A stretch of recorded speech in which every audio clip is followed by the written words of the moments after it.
everybody, and welcome to another edition of Magic Mics, proudly sponsored by our Patreon supporters and CoolStuffInc.com. You can find cool stuff in stock every day, and our co-sponsor CardHoarder.com offer the best inventory prices and delivery of cards for Magic Online. I am Evan, living terrible idea factory Erwin, and we get started each week by saying hello to my two co-hosts, Erin Campbell. Hi. Reuben Bressler. Hey, what's up? I'm wearing my favorite robe to tonight's show. Well, we're glad you... Thank you all for not making fun of my loungewear during the pre-show. Well, it's because we were going to wait so we could do it now. Oh, for perfect. real? That's the By dress male up for streamer us? standards, you are dressed up right now. That, you know what? You're not wrong. No. Yeah. Yeah, you really put the time in, dude. It really means something. Well, I do want to note that we have an early access streamer event next week. We're not just going to be live for about an hour or so next week. We're going to be live for probably over 12 hours before it's over. I think 4-hour shifts, right? So bring up the stream schedule right here. Theros Beyond Death early access streamer event is next Wednesday, this week from today, of course, for the Eastern Standard Times on there from 4 o'clock to 7 o'clock. Okay, so the 3-hour shifts. So we'll be doing 9 hours of streaming. From 4 to 7, it's me. From 7 to 10, it's Reuben. And from 10 p.m. to 1 a.m., it's hashtag Aaron After Dark. I love that I have my own hashtag. That's so cool. Yeah, we don't get like, Evan's fun and Reuben's jokes and Aaron After Dark. No, you get the hashtag. I need we get mine to be Reuben before bedtime. Reuben needs because your warm decks milk. are so boring? Wow. Oh. Also because I'm geriatric. Wow. Look, I know one thing, which is I am running to all of the mythics because I want to see the mythic animations. Because those are going to be super cool. Be the first one to get a clip of the giant wiping everything off the board. That would be very cool. That said, we do have a giveaway with our first pick here. It's a $50 gift certificate to CoolStuffInc.com. And if you are a subscriber, then you can get 2 entries into the giveaway. ! Raffle gets you in on that. So sub using the Bezos bucks, and then boom, hit that raffle and get twice the chance. We're going to talk about Theros Beyond Death. We're going to talk about ice cream for every meal. Ice cream for breakfast, ice cream for lunch, ice cream for dinner. That's what we have now, where everything is good, everything is the best ever, everything has so many words on it, everything is doing so much. There are so many previews I would love to just completely lose my mind over. I only chose 3 for the sake of y'all and y'all. And your insanity. Yeah, from all y'all. From y'all's don't need me to understand. Like, I will just lose my absolute crap over what is happening with the unbelievable power level of some of these cards where Wizards is just like, yeah, just break it. It's whatever. Just bust it. It was, it's very similar to when they did that Once Upon a Time. And just like, oh, is it really the best thing ever? Well, why don't you just show if it's the best thing ever? And we're like, okay, put it in everything always. And ta-da, we had to ban it. Like, it's unbelievable. But look. We got 3 choices. My first is a Titan. Thank God there's only 2 of them. There are so 2 far. Titans. No, they said there's only 2. They confirmed there were 2. Okay. Yeah, Rosewater said there's only 2. Oh my God. Because these things are crazy, weird, overpowered messes.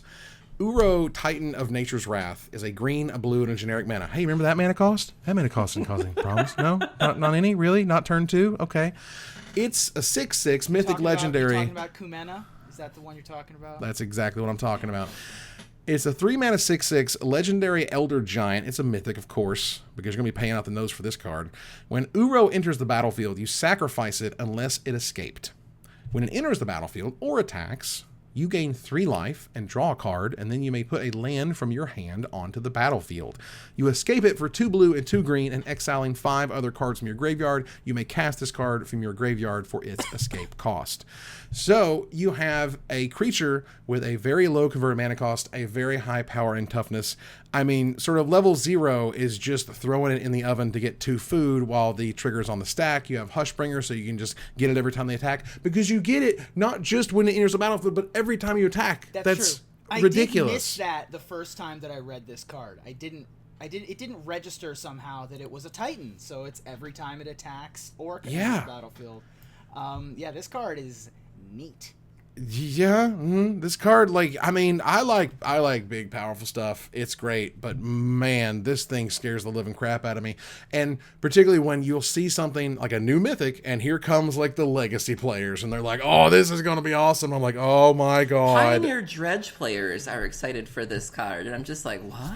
Yeah. Woof. This card is something. It's cool. It's definitely sweet. cool. I don't think it would be nearly as scary if we weren't currently in this format that green has just utterly dominated. You know, this has been Nissa's world and Hydroid Crassus's world and Oko's world, and now, that we're in this sort of Simic ascendancy here. It's crazy. Especially, that's a good pun. It's both funny and well executed.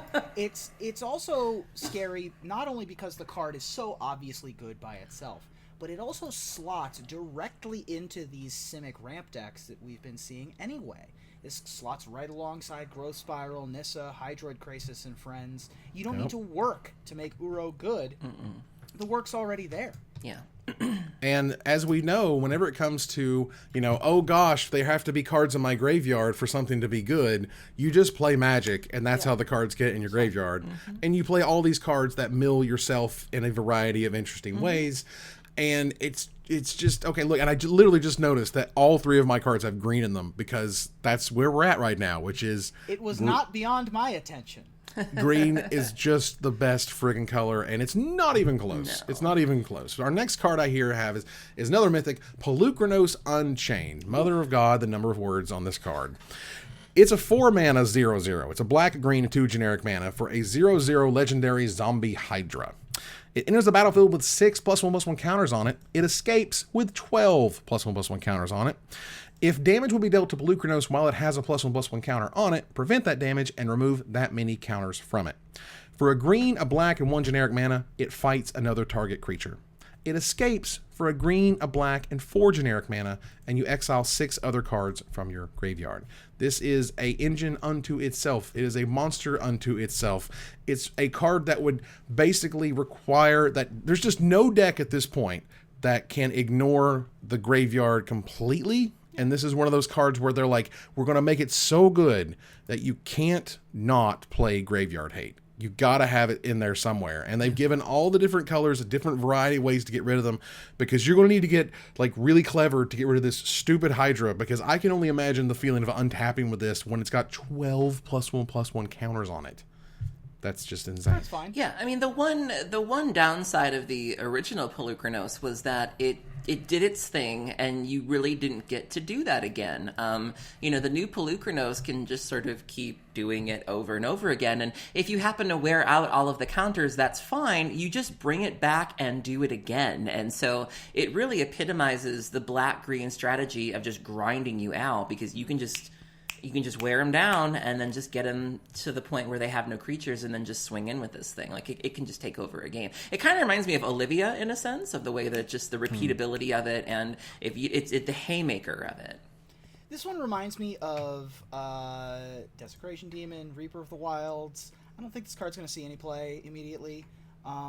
This card can never get back a cat or get past a cat, so, like, who cares?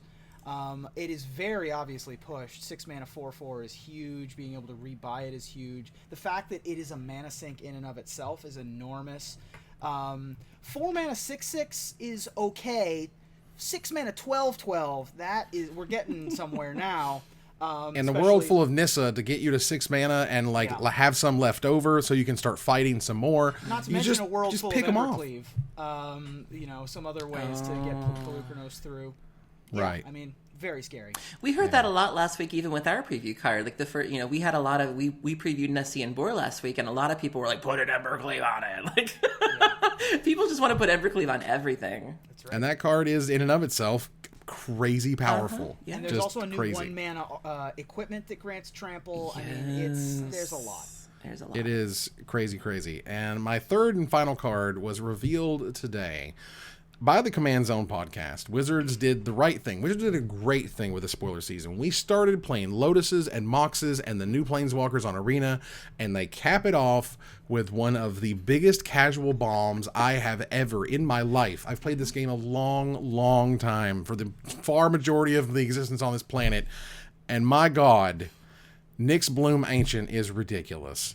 This card is 3 green and 4 generic mana. So 7 total for a 5/5 legendary enchantment creature elemental. It has trample, because why not? If you tap a permanent for mana, let's go back. If you tap a permanent. That is lands, that is artifacts, that is creatures, that is treasure tokens. A permanent for mana, it makes 3 times as much of that mana instead. Your Sol Ring taps for 6. You untap this thing with 7 lands, you have 21 mana. Like, I don't care. You untap with 21 mana, you have a ham sandwich, you're winning that game. Like, it don't matter. I'm just putting it through my ham sandwich and you lose. Because that amount of resources to get out of this thing that you can power out using, already we have a mana flare with Nissa. You can do this in Commander. You can pair this with Helix Pinnacle, and good luck dealing with that. Hey, that's a good one. You can pair and this just with go anything nuts. in Commander, really. I can't imagine this thing not getting banned in Commander at some point. Oh. It's too ridiculous. It's It's so free. My one regret is that it doesn't have the word Lotus in the title, because it says mana and has the word 3 in it. Yeah. So that would be really, like, if this was a Nyx Lotus Colossus, like, I don't know what they would have done. But this card's absurd. For what it's worth, I think that this is a better top-end green creature than Sylvan Primordial, which is banned in Commander. It's crazy. Yeah, I was just thinking about rebuilding my Omnath Locus of Mana deck, and this is great inspiration. How big can I get it? I mean, obviously Grim Monolith, there's yet another card that goes infinite with the Grim Monolith and Mana Vault and whatever, but it's mainly the fact that I can't get over the fact that they gave us the Goose. They gave a 1 mana Accelerant. They gave us back essentially the Lana Wells. And not only that, it's like the best Lana Well of all time. Which is good enough for Modern. Which, of course, it is. It makes a permanent. It makes a Mox Sapphire, as it turns out. And you have that, along with Paradise Druid and a bunch of other 2-mana accelerants, which is fine. And then you just ramp right into Nissa, who is a mana flare. They wouldn't give us mana flares for like years. Yeah. They did like one time with Heartbeat of Spring, and they were like, oh God, we shouldn't do that anymore. Maybe we should just put it as a static ability on this awesome Planeswalker. Right. And then you give this thing, which just like all of the finales are just ridiculous. Oh, yeah. You can even because I was playing Finale of Devastation, and I only had 11 mana last night when I was playing that deck, so I couldn't fire it off for 10 and get the big bonus. Good Lord, I can fire it off for 37 when it comes to this thing. Like, it's ridiculous. Yeah, this card's absurd. Yeah, it's man, this card is ridiculous, and it's a really good payoff for all of the X stuff that we have in Standard already. It's probably too much, I would think. I mean, you're already ending the game with Endrace Forerunners at that point. Yeah. But, there's Mass Manipulation, Hydroid Krasis, Finale of Devastation. There are so many things you want to have X mana for that it's possible that you still want this. Fair enough. All right, Reuben, your mic's a little low. I saw that. Yeah, I'm turning it up. Fantastic. So this card is busted. We got to keep moving here. All right, so Erin, tell us about your first card. Let me just say my notifications have been trash since this set came out. I have been tagged in just about every single card, and I love it. Thank you so much to everybody who has seen a card and thought of me. That really, really means a lot. But obviously, I'm super hyped for this set. I love graveyard strategies. I also love enchantress strategies, and this is just sort of the chocolate and the peanut butter. And so I am living for this set. The first card I want to talk about is the Gravebreaker Lamia. So Gravebreaker Lamia was just recently previewed. It's 4 colorless and a black. It's an enchantment creature, Snake Lamia, 4/4 lifelink, which is fine. When Gravebreaker Lamia enters battlefield, search your library for a card, put it in your graveyard, and then shuffle your library. This is any card, so it's not like Corpse Connoisseur where it has to be a creature. This is an Entomb, essentially, on a 4/4 lifelink body, which you will take. And as if that's not enough, spells you cast from your graveyard cost 1 colorless less to cast. Like... You know what? The theme of the past year of Magic the Gathering, the theme has been as if that's not enough. Exactly. You can just say that's all the last 14 months of Magic the Gathering releases. This is 100% going in my Muldrotha deck, which is already tightly packed. I can't fit any more into that deck, but I'm probably going to end up booting Connoisseur for this. But this card is incredible. I mean, the fact that all of my things now cost 1 less. I mean, my God, this is just brutal. Like, I love it so, so much. My second card that I want to talk about is another card that has people really excited, particularly in Modern. My second pick Ox is Ox of Agonas, or Agonas. Agonas, So Ox is 3 colorless and 2 red. It is a creature type Ox of 4 power and 2 toughness. When the Ox enters the battlefield, discard your hand and then draw 3 cards. Oh, God. And then for the low cost of 2 red, exile 8 other cards. You can bring it back from your graveyard with a +1/+1 counter on it. People are testing this in Modern Dredge. The results are very positive so far. So positive that people are even talking about replacing staples like Narcomoeba, Bloodghast, and Prized Amalgam with this. Like, Wow. do you know how good you have to be to replace those cards? Like, oh my god, like the card is just gross. I think even Ben Bleewace had posted something the other day where he's like, is anyone else reading this? It's just Dredge 15. And I was like, I was the kid in the classroom just waving furious. This card, I mean, I can't.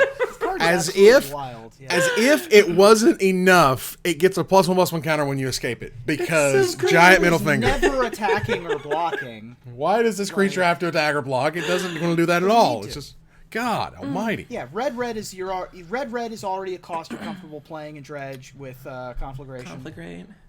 I'll just take a 5/3 boar Ox thing. Yeah. Thing's wild. And then the last card I'm going to talk about, because I got some range, I don't want to just talk about graveyard things. My next card is an uncommon. It's an uncommon. Like, this is the world we're living in. The last card I'm really excited about is Destiny Spinner, which is my new drag name. Destiny Spinner is 1 colorless and a green. It's an enchantment creature human, 2 power and 3 toughness, which is fine. Fine. And then the first line is creatures and enchantments can't be countered. Because why not? First line. This first is like line. good enough for Legacy. Like, oh my god. And then as if that's not enough, you can pay 3 colorless and a green. Target land you control becomes an XX elemental creature with trample and haste, where X is the number of enchantments you control. It's still a land. So if you are playing Evan can't even. But like, if you are playing sort of an Enchantress kind of Pillow Fort style game, you need a way to close out the game. And like, let's make your lands as big as your enchantments. If only Nissa put +1/+1 counters on the land. If only this thing gave it the trample that it needed, while also pumping it for however many enchantments you have anyway. Oh my god. I just, you know, I know. It's Gaia's, fine. people were comparing this to Gaia's Herald, was it? Which was a rare? I think it was. And Oh, yeah. Which was a rare 1/1. Yeah, this is my uncommon. God. This is whatever. This It's just is fine. so good. In Pioneer, I mean, you can just, your Coursers can't be countered, your Starfield of Nyx can't be countered, and God help you if you stick that against a control deck. It's just so good. Uncommon. And then it just starts making threats. It makes its own threats while also being a 2-mana 2/3, while also having a great ability. Woo! Oh man, ice cream for dinner. Don't you love it? You like it, guys? You like how every card is absolutely insane and we can't even get to them all? We're just Anyway, Reuben, tell me about your first one. All right, I have an apology to make on behalf of every white card printed in the last 5 years. I'm sorry that you haven't been playable. I'm sorry that Wizards of the Coast has ignored you. And part of the apology process is a new card that they're printing that is incredibly good in a spot that they need to be pushing white in, which is more of those prison hate bear kind of cards. Eidolon of Obstruction is a good place to start. It's a 2/1 enchantment creature spirit. It's a colorless and a white. It's a rare with first strike, and loyalty abilities of planeswalkers your opponents control cost a colorless more to activate. One of the best white cards they've printed that hasn't really had a home, because white cards haven't really seen much play against control strategies, are things like Tithe Taker. And this is another taxing effect. I really love the Thalia model of just make it a little bit tougher. Give them a little bit more mana. Make it a little bit... Give them another hoop to jump through. Because the control decks in particular have to hit their removal on curve. More than the aggro decks even have to hit their creatures on curve. You know, you need to hit the 2-drop Thought Erasure, the 3-drop Oath of Kaya, the 4-drop Wrath. It's even more dependent like that. In the Fires decks, you need to hit the Clarion on 3 with the Fires on 4. it's so they're so dependent on hitting everything that a force spike in this environment right now would be absurd, much less a Rhystic Study effect, much less something like this. I think it's also just something we take advantage of. You know, how many times have we played a Planeswalker and we just sort of go on autopilot where it's like, I have exactly enough, you know, I have my 3 mana or my 4 mana or whatever, I'm going to slam this thing and immediately plus or minus it. That's not an option anymore. Like, do you know how groundbreaking that is? On curve, because you're able to, in the White Winged deck, play this on turn 2, they play their third land, they slam down to Fairy, and like, oops, that's not going to do anything. Yeah. So the other unique thing about this one is that it's not a mirrored effect. It's it's only your opponent's. So if you play your Gideon on turn 3, for example, you can still activate it. And we've been seeing this a lot lately, these sort of asymmetrical effects. We saw that with Karn and Narset and the new Lavinia, where things that punish the opponent but don't hurt you, and so you can go ahead and do the very thing you're trying to suppress. And I'm just saying, like, you know, we talk about a 2-mana, 2/3 uncommon, and my boy here, can't be a hate bear. Can't actually be a 2/2. Can't have 2 toughness. Come on. Yeah, that's annoying. It'll still see more play than Polukranos, in my opinion, but I don't think either are going to see a ton of play until blue-green becomes less of a threat. Yeah, until blue-green leaves a little bit. But I specifically chose cards that weren't blue or green because they excite me. All right.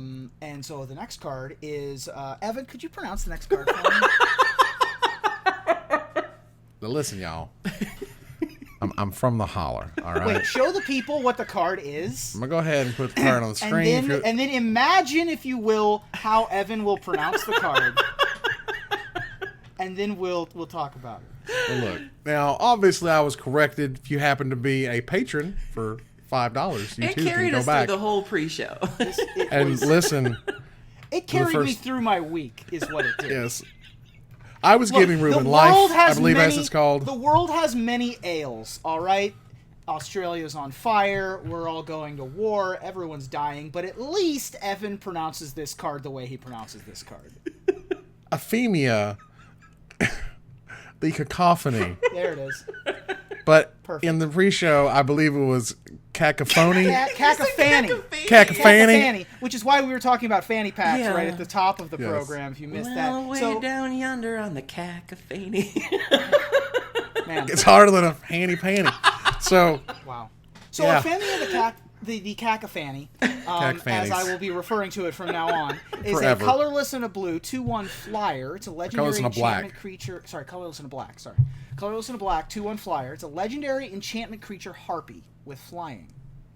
At the beginning of your end step, you may exile an enchantment card from your graveyard. If you do, create a 2/2 black zombie creature token. This is an army in a can. Yes. 2 mana for 4 power the first turn you play it, if on turn 1 you've milled yourself for 4 and gotten some sort of enchantment, such as another Cacophany into your graveyard. All right, 1 Caca, 1 Fanny, together. And the good news is that's another thing I really like about this, is not only is it cheap, not only does it have evasion, but drawing multiples isn't the worst thing in the world, because you can play multiples and they can eat themselves, much like harpies would back in Greek mythology. Anyway, I think that this card is extremely powerful. I expect it to have its own sort of black aggro kind of thing going along with it, and I think this card's really, really good. I also love the flavor text of the really creepy, like, sing beauty, sing for death and for the dead. It's like, it's so good. So I love low mana legendary creatures. I think they're really interesting. I think they can push them in weird ways. Too.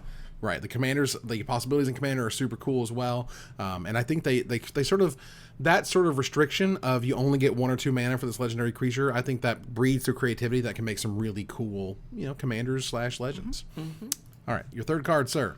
So we are living in a golden age of not garbage phoenixes.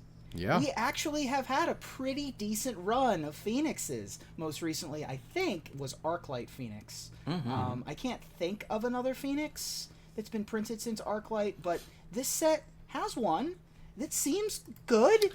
Well, there was the one from Ixalan, the one that would rebuy itself, the 4/3. Right, that was Rekindling Phoenix, which was very, very, very good. And, of course, Arclight Phoenix came more recently, still in Standard, in Guilds.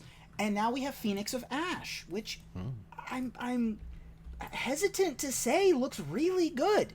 Yeah. It's 2 colorless it's 1 colorless red for a 2/2 with flying and haste. So it has Chandra's Phoenix stats immediately. Right. 2 colorless and red. It gets +2/+0 till the end of the turn. It has Escape of 2 colorless red, comma, exile 3 other cards from your graveyard, and Phoenix of Ash escapes with a +1/+1 counter on it. So I think that's great. I think that's bananas, quite frankly. Yeah. And it's crazy that it's not the clear, like, wow, this is the best card in the set because of how, powerful and redundant it can be, versus like, yeah, this is also a very good escape card, along with all the other good escape cards that we've been talking about and all the other push things that we've been seeing. So as a red creature, you're looking for something really good to play with your red deck. This is definitely up there. This seems like an auto include in any red deck you're going to play until the next set comes out, honestly. And it does something with your graveyard, of course, as it's a Phoenix. And so even if they kill it, that's not the end of the problems that they're going to suffer. The haste is obviously huge. The flying on a haste creature in a red deck usually isn't huge, but it's something. I mean, I'm not going to throw it away. I'm not going to kick it out of bed for eating crackers, but it's not something I particularly am worried about. But you know what? 3 mana for a 2/2 haste, 4 mana for a 3/3 haste. Like, that's pretty great, especially following up a Wrath. It's really, really good. Even just random burn spells, you're going to have some chaff in your graveyard that you're going to have those 3 cards that you can file away for those. Right. I mean, you're going to have Fabled Passage. You know what I mean? Like, I was going to say, if you thought Fabled Passage was good, put it in every monocolor deck. Put it in every deck ever at this point. Yeah. Because just so much that wants cards in graveyards, just put it in everything. It's fantastic. That said, last bit here on Theros Beyond Death for the pre-release. Bringing the slide up on the screen right now. Yeah. Our friends at Loading Ready Run, which we have been fortunate enough to all have been there at one time or another. Can you believe that was, for me it was 1 year ago, and for you guys it was 2 years ago. Like, how about that? I'm so wistful. I want nothing more than to be doing that ever, but alas, earwax. Indeed. But the Theros pre-release happens 11 a.m. Pacific this Friday, January 10th. Going to have Nissa cosplay. Going to have Alias V, which is going to be awesome. The Asian Avenger. Melissa DeTora is going to show up from the Wizards. It's going to be great. Who was on our pre 2 years ago. And it's so funny. I don't think Melissa gets nearly enough credit for just how funny she is. It's a very dry sense of humor, but when you get it out of her, she's just a lovely human being. Oh yeah, Melissa's fantastic and super smart, and just don't forget the Asian Avenger. I mentioned that it got lost, but yeah, the Asian Avenger is there as well. So the pre-release is great. It's Ariel axed, which I always love. So they just they have a good time, and I hope you guys don't embarrass yourself with a giant misplay. That was so ridiculous. I made it on the year-end best of clips. Which Nissa did happen. cosplay in particular, flying from the Swiss Alps. Yeah, that's a 19-hour flight. That's a longer trip than the Von Trapps made escaping Austria. So hopefully, she doesn't get too waylaid and tired on the way in. Because it's a lot of work. One of the things that I was really surprised by is just how exhausted I was afterwards, and we weren't even really doing that. We weren't doing anything physical. Like, we weren't building sets or anything, but being in front of a camera and filming, 2 days of content is a lot. Like, I definitely gained even our full set reviews of a day of full content are exhausting, much less up at the moon base. Yeah, I definitely gained a new respect for them after that. Yeah. All right. So we're going to move on here to Gather the Townsfolk. The Pioneer B&R schedule has been officially put in place at this point. January 6, 2020, the Pioneer ban announcement had no changes, which is good. The next one is going to be January 13th. This is our last standalone Pioneer ban announcement, they said, starting next week. Any changes to Pioneer will be part of their normal B&R announcement with all other formats and not take place every single week. So we have gone from format announced to format is in somewhat of a stable position. It seems like it. I played a couple games last night. Over 1,200 people were in the league, which is crazy. No deck seems to be really more dominant than the others. There were 2 Soul Flayer decks that did well the other day. Think about that one. The format is just a lot of fun right now. It is a deck builder's paradise. Just about anything is viable. I ran into Mono Blue Devotion, and I ran into zombies, black-white rally zombies. Nice. I think they did a good job of getting rid of the more problematic cards, and certainly if more come up, I think they'll tackle that. But for now, it feels like it's settled down a little bit. Yeah, which is great. They sort of made that format out of whole cloth, and now it's a thing that people are excited about. And we have thousands of players at Cool Stuff Games. Like, people show up for Pioneer. They really, really like it. We've gotten to the point where Red Deck Wins is the most popular deck in the format, which I'm always in favor of. Which is sort of a natural progression oftentimes. Right. Yeah. It's one of the decks that you're fine with being the top deck of the format. Right. So yeah, it seems in a good place right now. Absolutely. All right, so let's move on here. Reuben, I'll have to ask you to narrate this one, ideally in the voice from these tweets you see, because it comes directly. You assassinated for this. Indeed. So, Savjz is a popular Twitch streamer and YouTube content creator, mostly known for his Hearthstone and Magic the Gathering content creation. He was also a member of the MPL last season, to some consternation and some controversy. And he has a unique way of speaking that I will use now in order to relay the news of Savjz electing to not return as an MPL member. And we do this out of love. We're not trying to, pick on him. We think Savjz is great. We only roast the ones we love, as they say at the Friars Club. Last year's special invite to play the MTG MPL was a really cool opportunity for me, and I got to play some awesome events and meet some really cool people. Thank you, Wizards Magic. As last year's MPL player, I was invited to play in Magic Rivals League this year. If I competed, I would want to give it my 100%. However, you guys know how incredibly much my stream means to me, and in order to fully focus on content creation, I have decided to decline. Magic Esports program is really amazing, but burnout is not one of my goals for 2020. And the combination of streams and hard practice off stream to play on a high level would have been too much. As a fan of the game, I am excited to see who will lift the trophies this year. GLHF.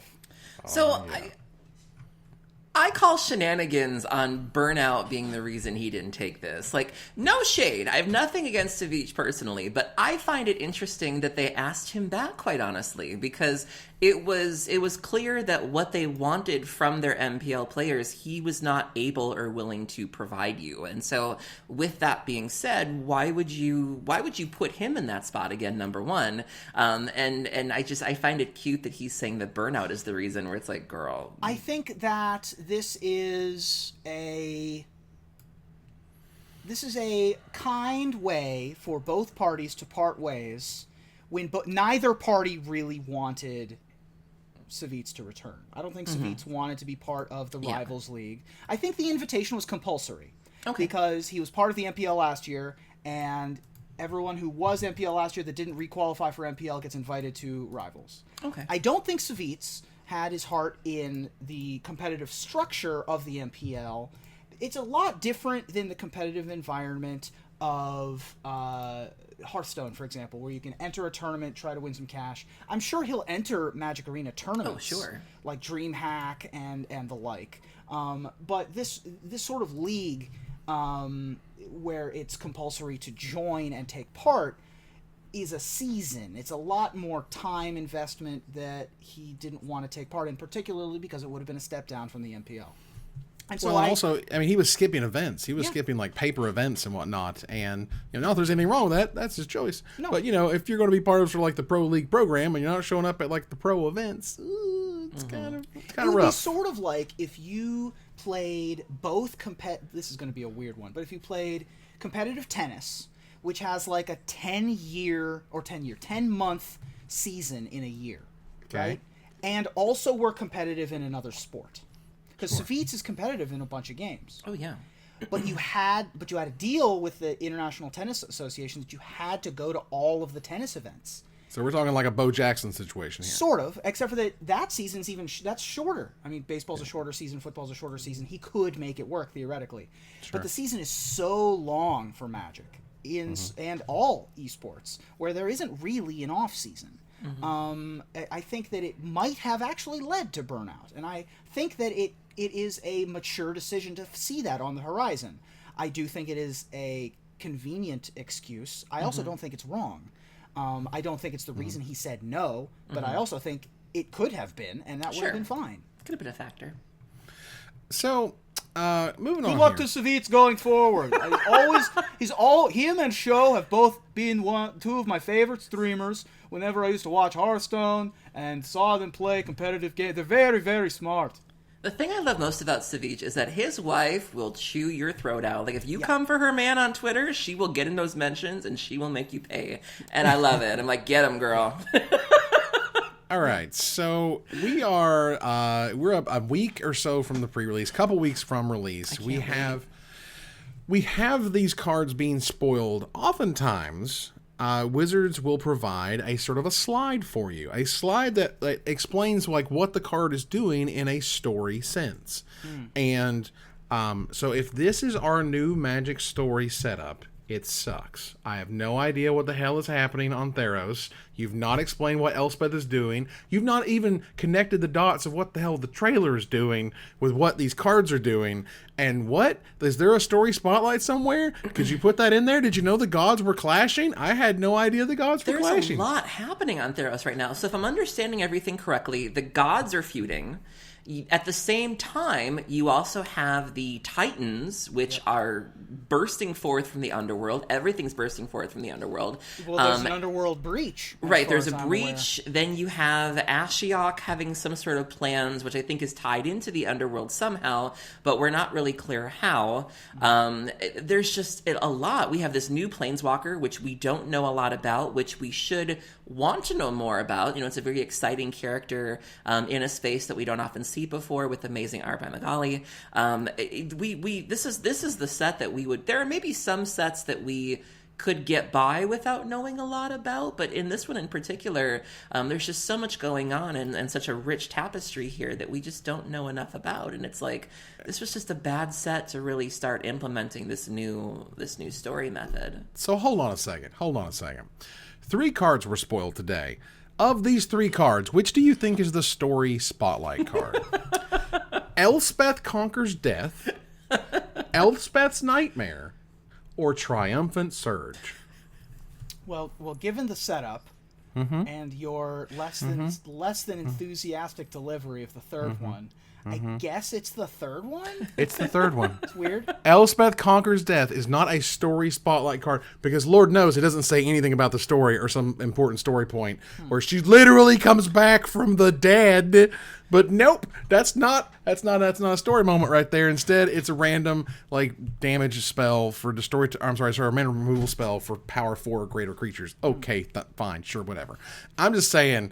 We used to be like really interested, at least we, piqued our interest in the story. And if it did pique your interest, you had things and resources you could go to have it explained to you. And now we have these weird slides that you have to hope are included in your previews that you pay attention to, somehow stitch this story together and somehow give a crap.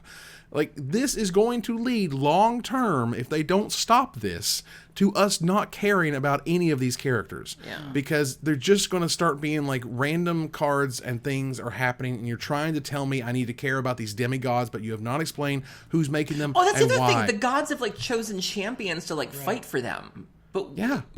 I feel bad for the Vorthoses. I feel straight bad at this point because they have taken a wrecking ball to what was something that was like a beacon of awesome at a point in time. Ixalan as a set and a block was not the greatest, okay? It had serious problems. It was a storyline.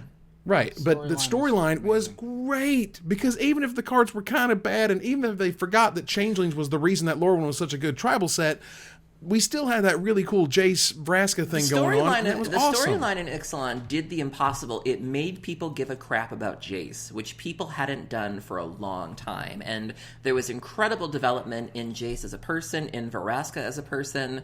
The fact that they had a relationship that was strictly platonic. They were building towards this nice sort of almost Scully and Mulder dynamic of women and men can be friends. And, they could have taken it in a ship or a relationship direction. But to show two people having a functional, healthy adult friendship was beautiful, and that story did a lot for those characters, and we just don't have anything close to that anymore. Yeah, we're essentially 10 years ago. We're essentially where we were 10 years ago with the story, which is It's all in the flavor texts and in bits and pieces. Which is fine if your story is simple, but when you have so many threads being weaved in this plot line with gods, and then the Gruul god, which was gone from the first block, why wasn't she there for that? If she was there to put these titans away, she was clearly in the plane somewhere, in the realm. Where was she this whole time? Why is Ashiok... And what does Ashiok have to do with Erebos and death? Ashiok was nightmares and dreams. We just have so many questions. Yeah. I just feel like, it almost feels like, I feel like bad that we were just like talking about how awesome Allison Lurs was at her job because we just weren't given like enough credit to everybody else. And somehow it cascaded into just no story at all. But how petty is that one person being so awesome made them take the toys away from everybody? Like, it's just so weird. It's I don't know. I just do think the Vorthoses, I think, are really hurting right now, and it's going to long-term deal damage.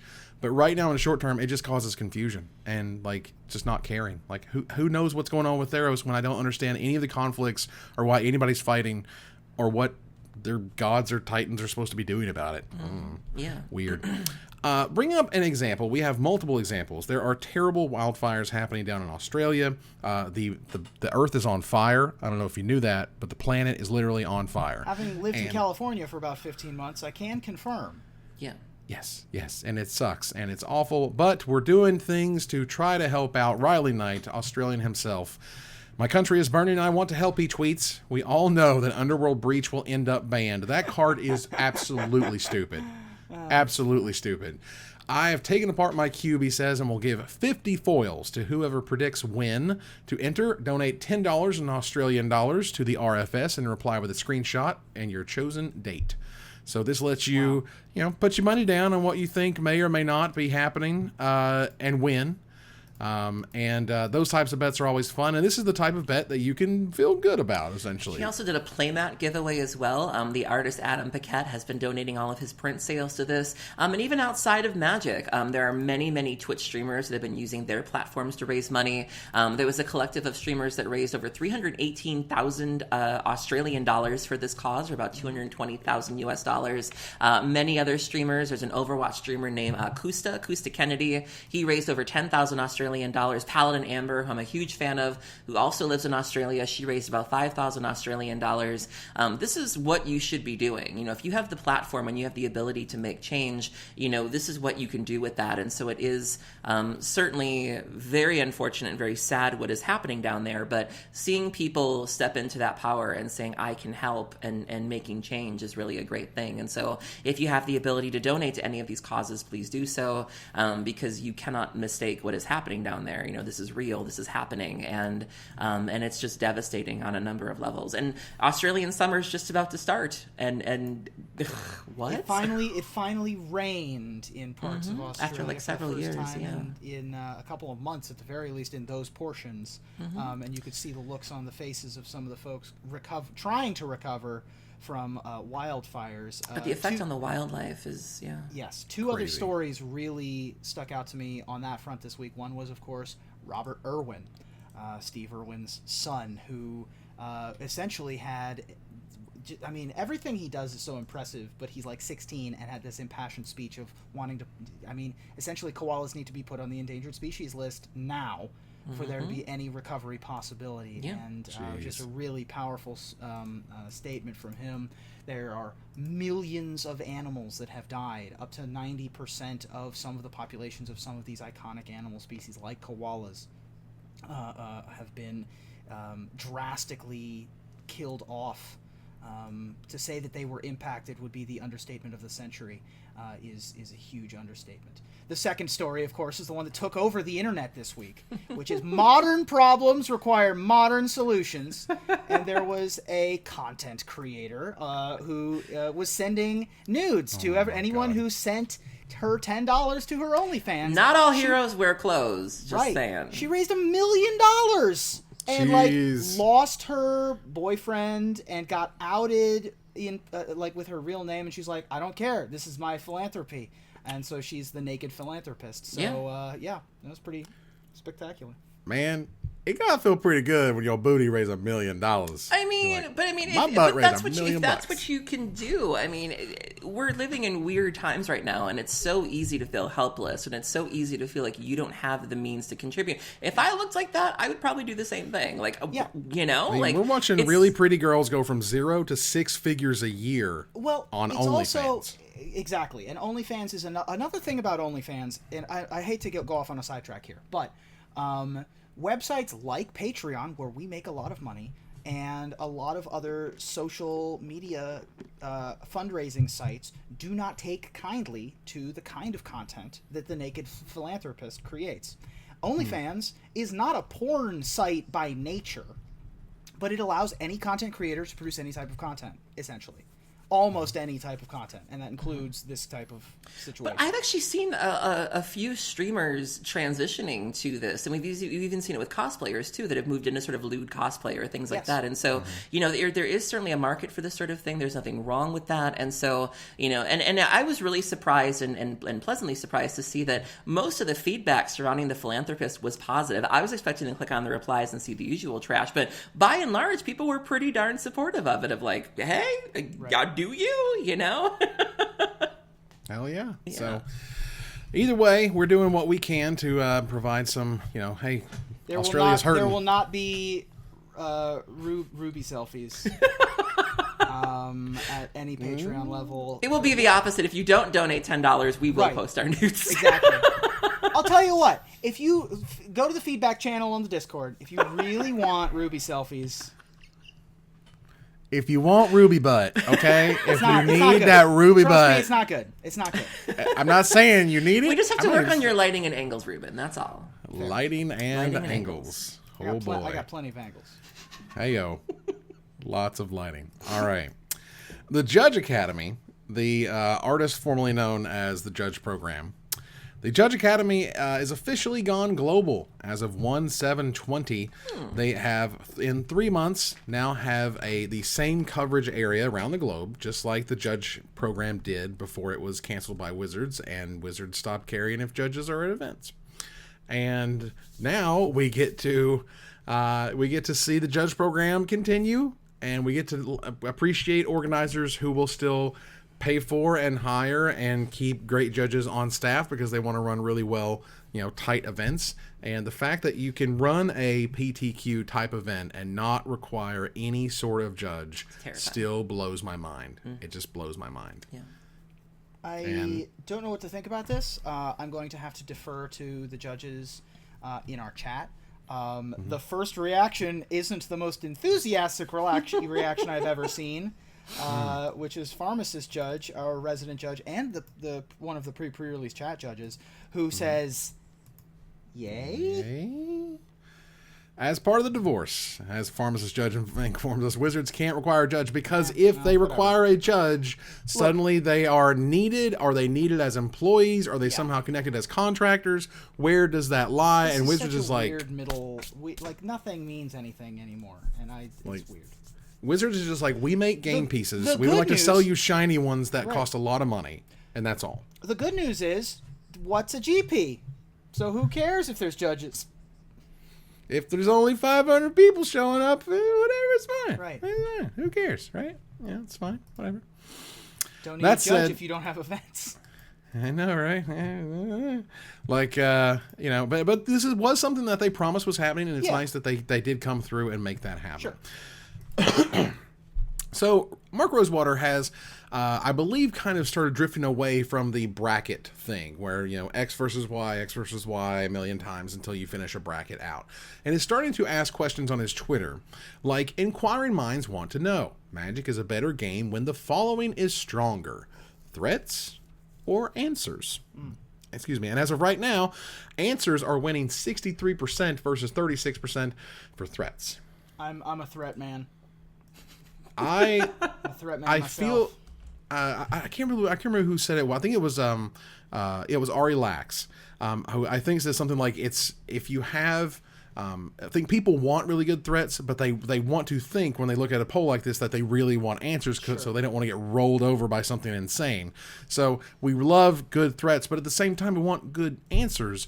That's why, I mean, I'm just like, could we just reprint Path to Exile? Could we just give us something great to fight these stupidly overpowered creatures? No, specific, like too general of threats is not, or too general of answers is not good. I like it when threats are super strong but have huge holes in what they're able to answer. Things like Condemn or Ultimate Price. Things like Fatal Push are too open, I think. Ultimate Price was nice. Ultimate Price was very good. Also, Cast Down was also very good. That's a great one. And interesting. And the fact that you have to pay more for it, I get it. But again, you have to pay more for it in the colors that would require you to do so. Does that make sense? Where like the black spells cost 2 and 3 and have the restrictions, and the white spells are like, just get the hell out of here. But here's the Oblivion Ring, go. Here's the path, go. Think about it in a different way. Look at how good the graveyard-based threats are in this set. Mm-hmm. They're pretty strong. They're not world-breaking. They're not, Bridge from Below and Dread Return, but they're very good. And the answers are really good, but in like specific ways, right? It's like there isn't any end all be all graveyard. The closest you got is the new 1-mana artifact to anything that it answers everything graveyard based, right? So like I like that kind of interplay where you have strong like 6 out of 10, 7 out of 10 threats, and then like 8 out of 10, 9 out of 10 answers that in certain situations are like 1s and 2s. I mean, you say that, but Leyline of the Void and Grafdigger's Cage are still in this Those format. are still in standard. Those are different. We have... Those are different. Yeah. And our creatures at this point are not 8s and 9s. They're 12s and 17s and 32s and whatever. And we can't even get Journey to Nowhere. Journey to Nowhere is not a printable, playable, currently available in standard card. That's ridiculous. 2 mana answer a creature? Is that really too much to ask? Like, we seriously have to start the line at 3 mana for all the colors, even white was supposed to answer the things? I mean, 1 mana put an enchantment on the bottom of its owner's library against a god. Like, I like how that lines up. I wish that we had more of that interplay. Yeah. The fact that the 1 mana green instant puts enchantments on the bottom library and the white didn't. White got a reprint of a sorcery. D-Glamour, we had the Unravel the Ether, so it's not unusual that it's green, but... No, it's not insane. It's just the best answer to these enchantment gods. It's the best answer to enchantments, period, in the set. Instant speed 1 mana, and it's the green card. I agree. Whereas white gets 2 mana sorcery, exile, which is great and all, but like... Right. Really? Couldn't that be the other way around? Seriously? Like something? I don't think it's well within the white color pie to shuffle things into its owner's library. Or they could at least give it to us at instant speed instead of sorcery speed for the white card. They could upgrade Revoke Existence. Yeah. Yes. Give me instant speed Revoke Existence. Give me something that makes white feel like it's got something to do, that is this the color of answers? Because it doesn't feel like it anymore. Like, white is the color of, I guess, weenies and life gain and life gain on weenies. And taxing. Yeah, and some taxing every once in a while. Sure, okay. It's just frustrating. I want everyone to promise, not right now, but everyone to promise who's listening to this or watching this that you're going to go and look at Loading Ready Run's preview. Yeah. Listen, because I'm old man magic, all right? I can tell you this. I was the first person ever on this planet to make a preview video. A video for a brand new Magic card that no one has ever seen. I made the first one. It wasn't very good. But I made it, okay? And I'm telling you, we have climbed the mountain. And yes, the professor has done some absolutely amazing work. But I also think there's an importance of brevity, the soul of wit. Mm-hmm. And the fact that this is like less than 2.5 minutes, and it is absolutely hysterical. Yeah. And they put everything into it, whether it's the props, whether it's the wardrobe, whether it's the accents. The wigs. Oh my God. And the lines, they like, they're so wonderfully dry. It's absolutely incredible. I'm telling you, in 14 years, this is the best. And I want you to go see the best preview because it is hilarious. It's great. Graham and Kathleen absolutely destroyed it. They hired Christine Sprinkle to make the prop, which is really cool. And they were unrecognizable. I clicked on this and I couldn't even tell it was them. And the fact that they're still able to, make us laugh and find characters that we've never seen before is just really a testament to their abilities and how funny they are and how brilliant they are. And they also knew what the audience wanted to see. They weren't trying to bury you in a 7-minute video that they knew nobody was going to watch. They were like, let's keep it cute, let's keep it brief, let's give you the card. And one of the rare moments where we're talking about the content as well as the card itself, because again, normally we cut straight to the card, but I saw a lot of praise for the video itself. Yeah, the cinematography for the video is spot on of any home shopping network you've happened to have watched in the past. Just really well done and just amazing. It was just so good, and there were so many good lines, and I was really impressed, and I thought those guys just really killed it. And of course, Reddit, just copied the image in 4 seconds and didn't link to the video, because that's how we do things. Tomoharu Saito is a Magic legend, one way or another. Whether he's getting disqualified and taken out of the Hall of Fame running, whether he's been a pro for a very, very long time and impacted a whole lot of players' lives, be able to watch him play Magic over the years at a very high level, because regardless of the angles that may have been shot, Tomoharu Saito is a damn good Magic player. Yeah. And mentioned that he is retiring. He's going to run Haruruya, I believe, full-time at this point. Going to run Haruruya full-time. Yep, and step back from the competitive Magic world. He's a family too. That played a factor. And the fam now, I think too. Yeah. So and then that's great. So obviously this is sort of like another chapter in his life, and I hope it goes well. There's a couple things. One, you never really ever retire from Magic. I saw that conversation the other day. I think Ryan Svain chimed in on that one of, you don't really retire, you just take a long time to play your next game. And so, he could very well come back. We've seen it before, but he's still making a huge impact on the game with his run as a store owner and as a tournament organizer. We've certainly given him praise for the way that the Japanese events are run, what with their tatami areas, and they're giving students free entry into events, and their snack areas and things like that. And so he's still going to be around. He's still going to be doing Magic things, but just in a different capacity. And I think we're going to be seeing this a little bit more. These guys are hitting 30 and 40 and having kids, and we're not these young bucks traveling the world anymore. They're wanting to settle down, and we're just waiting for that new generation to rise up and take their spots. There you go.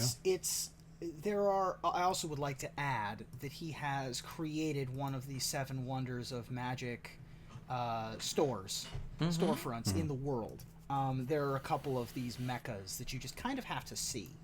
The old RIW storefront before the fire, to me, was like, you had to see it to really appreciate. It was 30 feet of nothing but trophies on a wall. The final neutral ground before it closed was one of those stores.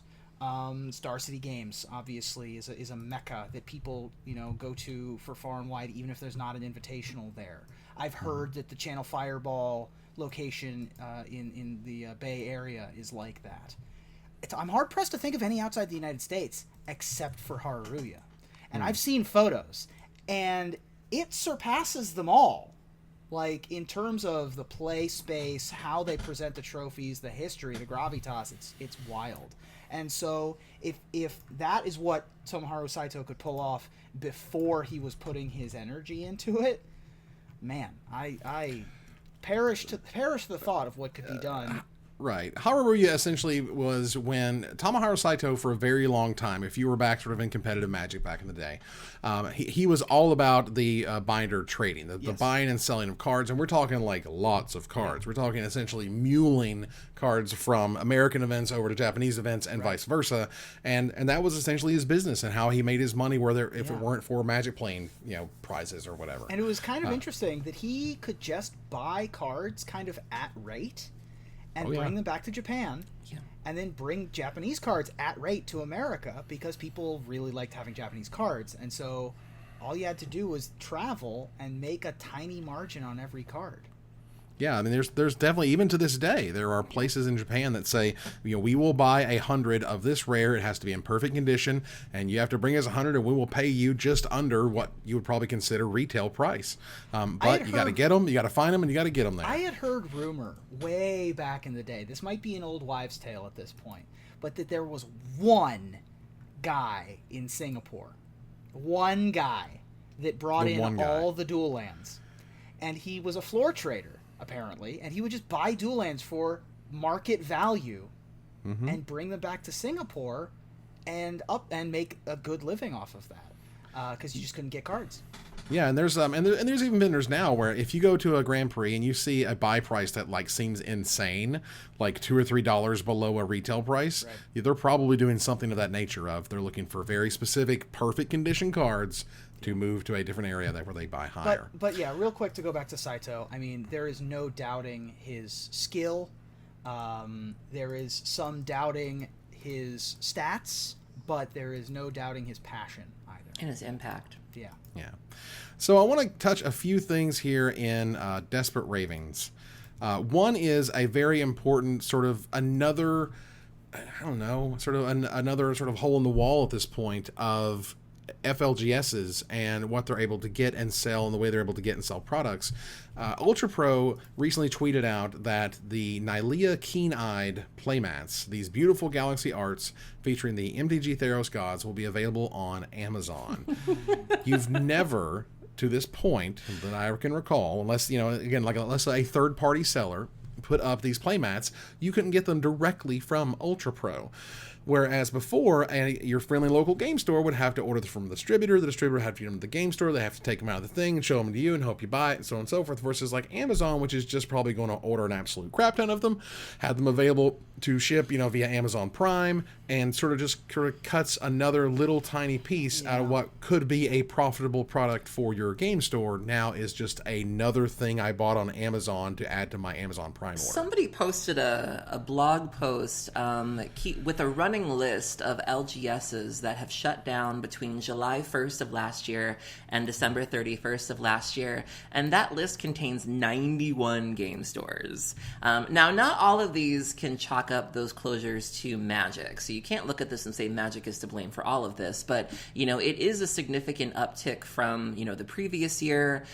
Even when the article first started, when they first started compiling it, I think they said there were only so many on it, and then more got added. And a lot of these are stores that have been around for ages, that have been considered institutions that just weren't able to make it work anymore. One of the ones that stands out for me is Moonbase Market, which just recently announced in St. Louis that they're going to be shutting its doors. That has been a very popular store that puts on terrific events, and they will no longer be open either. And so you can't deny that the choices Wizards is making or are making aren't affecting stores, because we are seeing that, and I don't think we've seen the last of it either.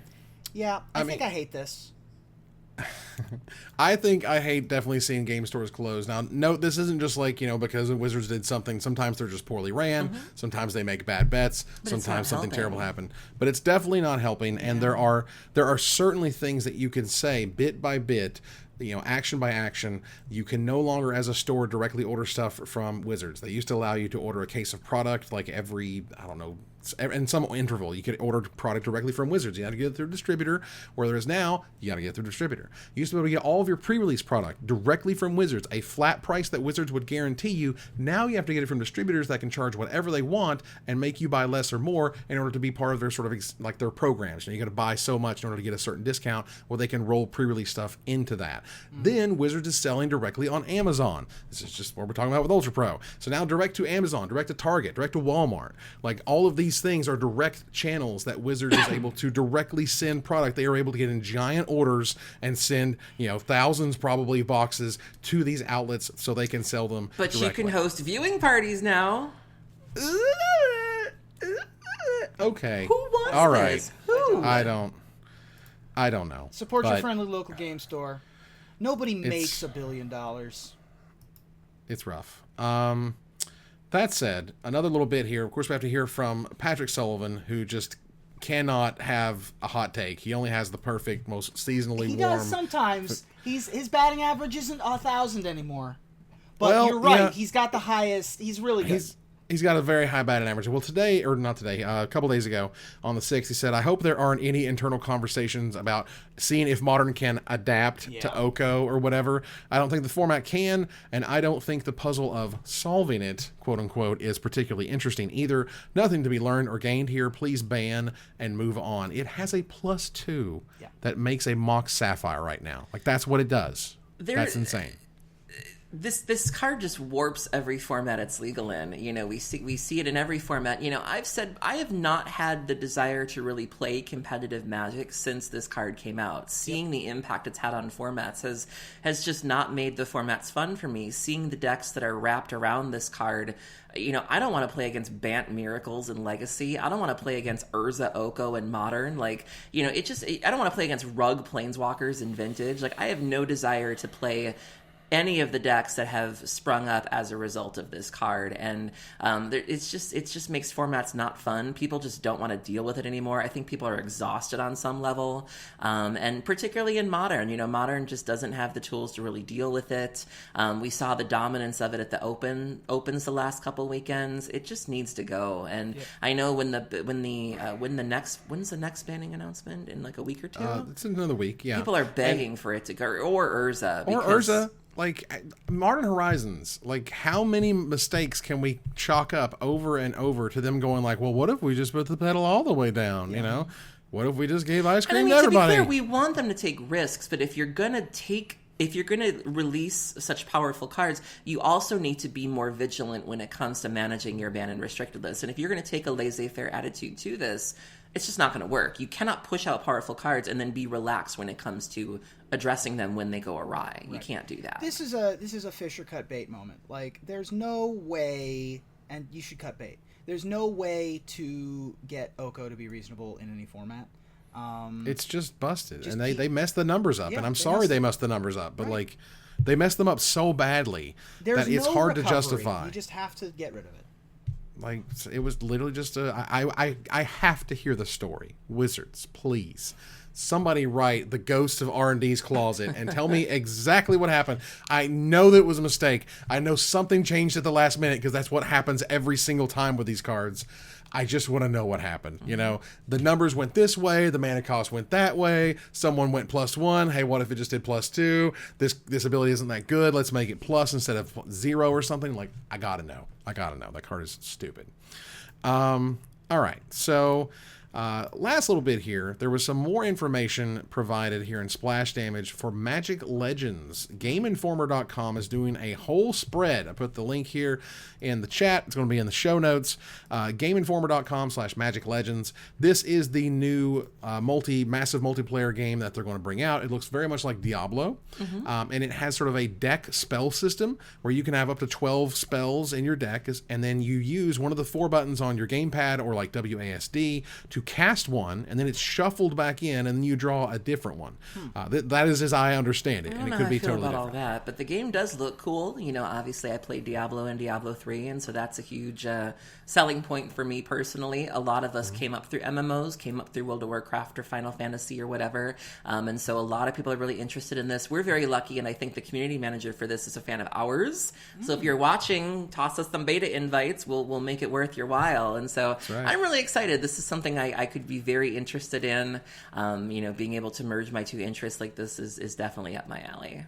Absolutely. So it's super duper cool, and you get to sort of cover their coverage of the gameplay and the coverage of sort of what the game looks like and how it's going to feel. I'm super excited. You know, I like Magic things to succeed. Let's branch out into other areas that aren't just the card game. Because if I can kind of get tired of playing Arena, but then I can kind of jump into a different sort of Magic the Gathering-esque world that still gives me a feeling of playing Magic, but I'm not just like tied to playing Standard, or I don't want to do a draft or whatever. I mean, I'm going to always defer to the original Estrus's opinions, the WoW head of the party here. Just the WoW head. Because I have no MMORPG experience really. I mean, it's tricky because I wouldn't consider Diablo an MMO. Like, I mean, it looks great. When I think MMO, I think of like raiding, and I think of PvP, and I think of vast worlds, and I think of leveling. And Legends is not going to be like that? Well, they say it is, but the little... And to be fair, this is like a 40-second clip, so we can only glean so much. But I think it's going to be a sweet game. I'm not convinced it's going to be an MMO, per se. At least the way that I'm used to it. But it still can be great. And to be fair, I also think Wizards is partnering with another company to do another... something with D&D that's D&D related that is kind of Diablo-ish or WoW-ish. I don't know how similar or different those 4 games could possibly be. Again, this is not my wheelhouse. So I know for certain, however, Pharmacist Judge said, are these ancillary products where we're going to get the story from now on? No. No. Wizards won't give you the story directly. They're not going to give it through the game that they have direct control over. Well, no. When you're playing World of Warcraft, you get your quest text. So, like, you have to click on the NPC, and you get a little story as to why you have to collect the zebra hooves or whatever. I mean... Right, but what I'm saying is that game is going to somehow sync directly up with the current plane and try to tell the current story. From your lips to Heliod's ears, we would get the story in an interesting and new fashion. All right, so let's move on here. Turn the corner to the finisher. Is it time already? In 1 week's time, the early access streamer event will be in full swing. #sponsored. And I'm going to go ahead and bring up that slide so you guys know. Nice. Look, not 4 o'clock to 7 o'clock next Wednesday. Eastern Standard is me. 7 to 10 is Reuben. 10 to 1 a.m. #Erin after dark. Wait, real quick. I have some more bits to thank for. Jay Chancellor gave us 100 bits. Thank you for interrupting Evan's joke. We appreciate that. In 1 week's time, the early access streamer event will be in full swing. #sponsored. And that means that next week we will not have our regular show. Instead, we will have 9 hours of fresh from the Witch's Oven gameplay. Now, Theros Beyond Death is already Theros Beyond any grave cleric could possibly ask for. But tell me, we have a few short days of official previews left. But Standard hasn't been perfect, and I, for one, think we could use an apology. So tell me, before we move into the brave new world of the Underworld, what amends would you like made, Erin? Well, between Escape and Constellation, this is already Erin Campbell the set, and Standard seems like it could be okay. So for my wish, all I want is a good tongue lashing for their unfair treatment of Bridge from Below paying for Hogak's sins, while Oko inexplicably walks free, because really, how dare you? It's true. I can't have Golgari Grave Troll, but you can make a beast within on a stick? It's On a fairly inexcusable. Disrespect. It's pretty bad, not going to lie. Reuben? Well, we got #Justice for Ferocidon, and that was a good start. But Mono Red hasn't been a force for balance in a long time, so I would really like a firm handshake and maybe, just maybe, a couple playable 1-drops for Mono Or hell, Red. just give white balance. Right. Bring balance That's back. fair. Yeah. That's fair. It's Bring fine. balance It's back to the whatever. force. I know, right? Look, there is one card I think has not seen the amount of play over the last several months, really over the last year or so, that I had hoped. One card that remains unavenged. So before we brave the new world of Theros, all I need is 4 little words. I'm sorry, Basic Planes. Yeah. I'm sorry. It's been a while since I've seen a Basic Planes in a sleeve. Gosh, I mean, even as I just love the top X played cards are always 4 lands that aren't planes. And then and Breeding Fabled Pool. Passage. Yeah. Yeah, then Breeding Pool and Fabled Passage. Yep. And you're like, okay, all right, that's where we're at. And that's also where we end another live episode of Magic Mics. Thanks for joining us here to discuss all things Magic. Thank you, Erin. Thank you for having me, and join us next week. It's going to be a hoot. A hooty cadoodle. Reuben, thanks for joining us. Thank you for having me. Although I'm not sure that I'm going to continue joining the show as it is. I don't want to suffer from burnout. And I might want to go to greener pastures elsewhere and maybe take a vacation or a nice cruise. You know, spend some time to myself and my Hearthstones. And away from us. You can't go on a cruise ship. They ain't got Wi-Fi. Far away from all of these awful, awful Magic the Gathering cards that I definitely hate. No, I'm kidding. Don't. Move to our final slide.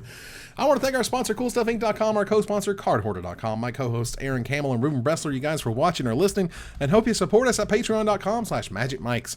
Please follow, like, tweet, favorite, share, subscribe to everything social that tells people we exist. Catch us online on our Discord, twitch.tv at Magic Mics, on Twitter at Magic Mics Cast, our Magic Mics subreddit, and like the Magic Mics page on Facebook. Talk to us privately at MagicMicsPodcast@gmail.com. Follow the audio-only podcast at MagicMicsPodcast.libsyn.com, or find us on iTunes or Spotify, or join us here next week. Same time, same place. Well, next week, all day next week. Same time, same place for another episode of Magic Mics. Good night, everybody. That was really good, Evan. Thank you. Same time next. Well, not same time. Same time. All right, though. shut up. Okay, that's where we were. All right, now we're rating. Same time next week.